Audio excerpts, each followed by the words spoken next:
Hello, I'm Matt Galloway, and this is the Current Podcast.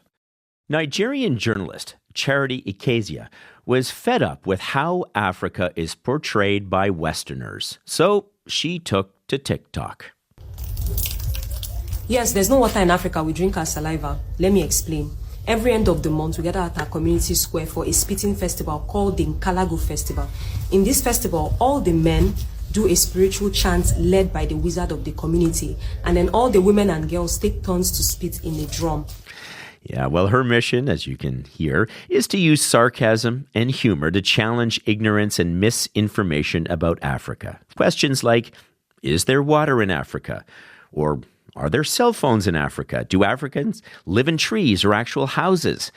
Charity's responses to questions like this have turned her into a TikTok and YouTube star with a combined following of, get this, more than 4 million people. We've reached Charity in Abuja. Hi, Charity. Hi, good morning. Charity, why did you start? What pushed you to the point where you said you wanted to start making these videos and being an advocate for Africa? I guess I was just tired of the ignorance. It was getting too much. At first, it wasn't on my page. I was just randomly scrolling through TikTok and probably see like videos of people sending water in envelopes, addressing it to Africa. It was very painful. At first, I thought it was like a joke or they were just making, just playing around and making jokes. And then I figured out that actually these people were really so ignorant that they didn't know that Africa was, a lot better than it is and a lot better than they think it is. So when I started getting those kind of comments on my post after one of my videos went viral, I decided that it was time to just get back at them by being sarcastic. Well, let's dig into some of that misinformation and ignorance that you're talking about. What were you hearing? Tell me more about that. I guess there's always the one where people think that Africa is just one country. They don't realize that there are multiple countries in the continent. I guess that's the obvious one. What else were you seeing? Oh, even saying Africa is a country is even like a win. Some people actually believe Africa is a tribe. It's just like a small village somewhere. We don't know where, but it's a village somewhere. Mm-hmm. And they believe Wakanda is real. And they always believe that. I think the biggest one is that we don't have water. And it's quite unfortunate because it's like they feel like Africa is just completely dry land. No water, no river, no body of water, no drinking water and nothing. So it's like the biggest one for me. And when you started posting them, what kind of questions were people asking under your posts? Oh, I was getting a lot of, you're saying I should come to Africa. Then how am I supposed to drink water when you don't have water? I thought Africa was a jungle. How do you guys get cell phones? Where did you get the cell phones from? Do you have televisions in Africa? It's like, it's just the mindset that Africa is a big bush or a big forest with just humans roaming around in it without any technology or lifestyle or anything. I think that was basically everything that hinted towards the same questions they asked.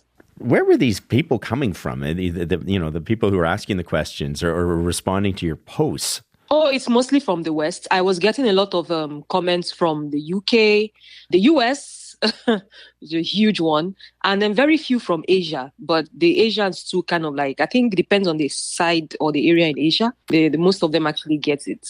I think you're being polite. You didn't say Canada, so we're just going to assume that Canada, Canadians know the globe. Actually, okay, sorry to cut you short. All right. The Canadians that were on my comment section were actually cool because a lot of them could understand because they say Americans make a joke telling them that they live in igloos. They ask them if you live in igloos and all that. So they kind of got it. So I didn't really get any Canadians having the stereotype thing with me. Yeah, no, we've got plenty of misinformation of our own. You're right. We don't have to worry about Africa. Okay, let's listen to another TikTok of yours. Do Africans know that man has walked on the moon? Moon? What is a moon?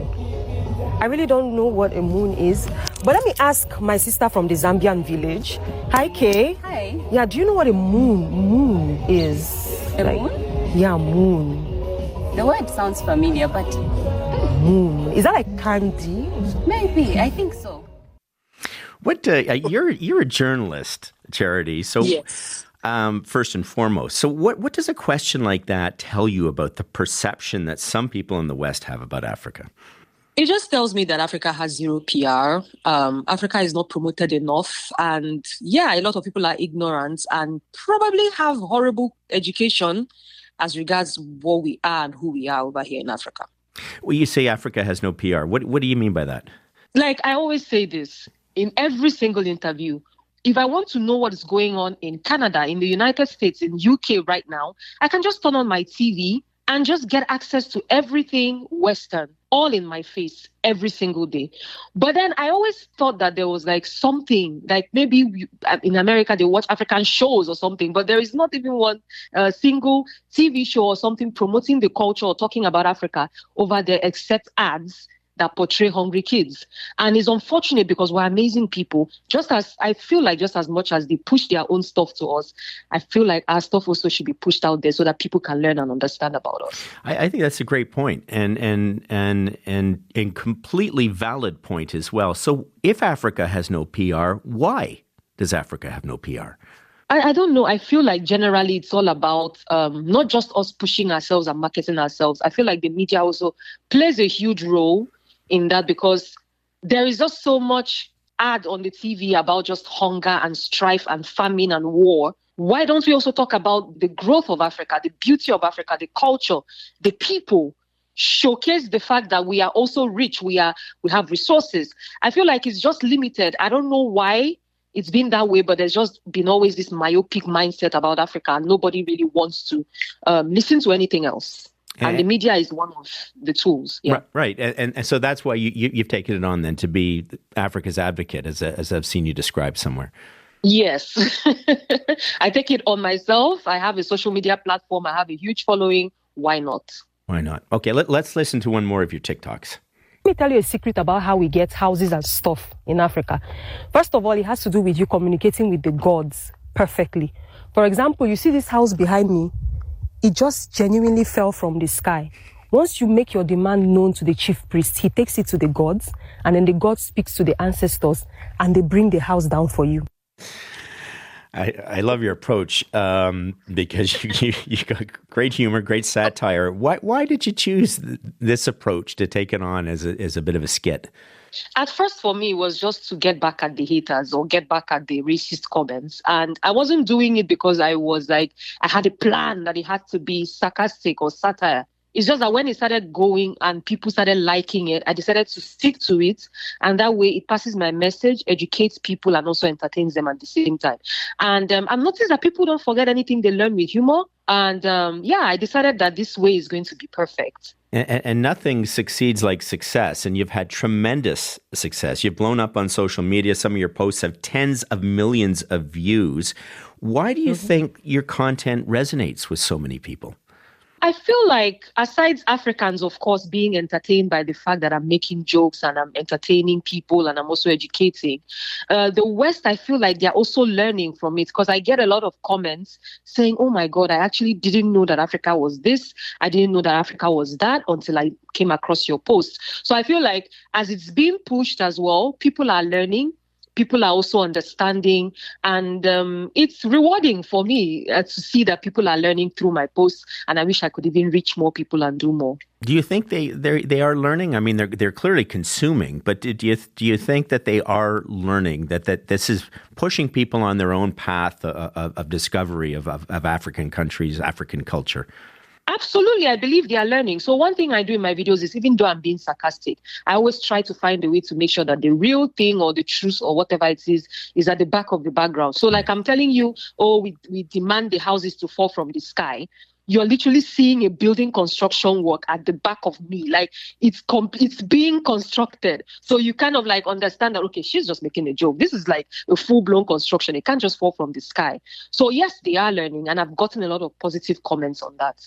You've also become a champion for African innovators and creators. And I heard that you met Bill Gates at a conference in Senegal last year. Tell me about that. What was that like? Oh, yes. The Bill Gates Foundation reached out to me. They were having this conference that had to do with celebrating African innovators and other innovators globally that are working towards global healthcare and, improving global healthcare. So I had a chance to meet Bill. I was asked to ask him anything I wanted to ask in relation to the conference. And we talked for a bit, and he told me about how they've been coming up with amazing stuff that is going to change and revolutionize global healthcare for women, girls, people, especially children and women mostly. They focus mostly on kids and women. So yeah, it was an amazing conference. I also got to meet a lot of African creators, African innovators, African scientists that are doing amazing stuff to also revolutionize global healthcare and healthcare in Africa, especially in terms of malaria, maternal health. It was amazing. It was an amazing conference. Yeah, you're doing such a great job of dispelling myths. So what do you want people to know about what's happening with African innovation today? Oh, I want people to know that we are also, should I say we are taking initiative? We are game changers. I think we are just elevated right now. Africa has become a bed for innovations. We have a lot of intelligent Africans who are out there doing the work, trying to solve problems, trying to solve health issues and general issues in the world, but are not recognized as much. And even people like us that are content creators who are trying to push the beauty of our continent out there, even artists, even like actors. We have a lot of amazing people over here, and I just hope that people will get to see who we are and truly understand us eventually. What's next for you, Charity? I get this drive and this passion as I hear you speak, that you're ready to take on anything. So what do you want to take on next? Oh my goodness. I would love to travel to as many African countries as I can, so I can keep showing the world who we are, how beautiful we are through my videos, of course. And if possible, if I get a show somewhere on TV where I can even visually show these people, and hopefully this TV, whatever, goes to the West, because they are the people that I want to direct this stuff to. I would really love that. So I have a lot on my plate, but I'm not going to stop dispelling stereotypes and showing people how beautiful Africa is. Okay, let me ask you one last question about stereotypes. What kind of stereotypes do people in Africa have about the West? Well, I don't know if this is positive or negative, but I think that the only feeling or the only thing we always think about is that the West is a land of milk and honey. Everything is amazing. Everybody is rich. And guess what? It boils down to the PR. We always believe that those in the West, in Canada, in the US, in the UK, are doing way better than us. They are richer. In fact, there is no poor person over there because of the PR that has been pushed in our faces. So it's not really a negative stereotype. It's just all positivity. That's why a lot of our people travel out thinking that, leaving the continent is going to give them a better life in the West. When they reach there and realize that there are also poor people over there, they get shocked. Mm-hmm. So yeah, that's the thing. That's the only stereotype we have. Charity, you got a lot of work to do, but you're doing it, and you're doing a great job. You're doing a great job. What a pleasure talking to you. Thanks so much for your time. Thank you so much, Mark. I appreciate it. Charity Acacia is a TikTok and YouTube star who challenges stereotypes about Africa. We reached her in Abuja. So just to review, Africa has cell phones, water, and homes. Okay, we're ticking all those boxes. We're doing our part. Boy, she got a lot of work ahead of her.